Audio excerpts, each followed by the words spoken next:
పెళ్లి కాని Prasad. Cinema titles నుంచి ఒక స్టోరీ చెప్తా ఉంటారు. ఇక్కడ హీరోయిన్ సైడ్ ఫ్యామిలీ వాళ్ళ మైండ్ సెట్ అండ్ క్యారెక్టర్స్ అర్థమవుతాయి.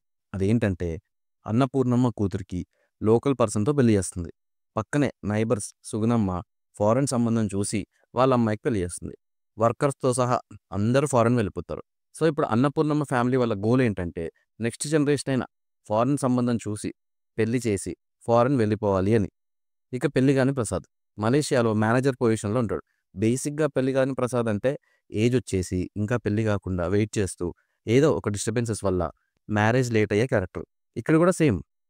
ప్రసాద్ బిఫోర్ జనరేషన్స్ అందరూ కట్నం తీసుకునే ఉంటారు. కట్నం తీసుకునే పెళ్లి చేసుకుంటారు. సో, ప్రసాద్‌కి కూడా ఒక ఫిక్స్డ్ ప్రైస్ ఫిక్స్ చేస్తారు. అందుకే లేట్ అవుతూ ఉంటుంది. ఇంకా ఈ కమర్షియల్ ఫ్యామిలీస్ ఎలా వీళ్ళు కలిసారు ఇదంతా మిగిలిన చెత్త. తప్పులేదు. కొంతమంది రియల్ లైఫ్‌లో కూడా ఇలానే ఉన్నారు. ఫారెన్ వెళ్తేనే పెళ్లి, కట్నం ఇస్తేనే పెళ్లి అని. కానీ సినిమా కదా! ఒక ఫన్ వేలో వెళ్తే బాగుండేది. చాలా వర్స్ట్‌గా వెళ్ళింది. రీసెంట్ టైమ్స్‌లో చాలా చెత్త మూవీస్ చూసా. ఇది టాప్‌లో ఉంటుంది. సినిమా మొత్తం ఇన్‌స్టా రీల్స్ తప్ప ఏం లేదు. ఘోరం అసలు. ఒక్క బీజీఎం, ఒక్క సాంగ్, ఒక్క సీన్, ఒక్క పోర్షన్ కూడా బాలేదు. ఫస్ట్ 5 మినిట్స్‌కే అర్థమైపోయింది సినిమా పోతుందని. అలానే అస్సలు డౌట్ లేకుండా అస్సాం వెళ్ళింది. చాలా రోజులకి 'సప్తగిరి' లీడ్ రోల్ చేశారు అని వెళ్ళటమే తప్ప, ఇలాంటివి చేస్తే ఇంకో సినిమా లేకుండా పోతారు. ఇలాంటి సినిమాలే లైఫ్ చేంజింగ్ అవుతాయి ఫ్యూచర్‌లో.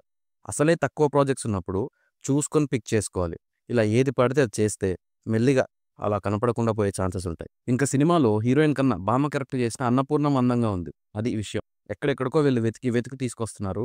వాళ్ళొక్క సినిమాకే మాయమవుతారు. Same kind of heroine. నాకైతే సినిమా నచ్చలేదు. ఒక్కరి క్యారెక్టర్ కూడా బాలేదు. మ్యూజిక్ చాలా చెత్తగా ఉంది. స్టోరీ, స్క్రీన్ ప్లే అసలే బాలేదు. అసలేం బాలేదు ఈ మూవీ విషయంలో. నవ్వుకోవాలా? ఒక 2 అవర్స్ నవ్వుకోవాలి అంటే యూట్యూబ్‌లో ఏదైనా షో పెట్టుకొని చూడడం better. Time waste, money waste, effort waste. మీరు చూడాలా వద్దా అని నేను చెప్పను. కానీ నా ఫ్రెండ్స్‌కి, ఫ్యామిలీకి జాగ్రత్త చెప్తా. ఓటీటీలో కూడా వరస్ట్ మూవీ ఇది అని. ఎవరైనా చూస్తే మీ ఫీలింగ్ ఏంటి ఈ మూవీ మీద? ఖచ్చితంగా నాకు కామెంట్ చేయండి. రివ్యూ నచ్చితే సబ్స్క్రైబ్ చేసుకోండి.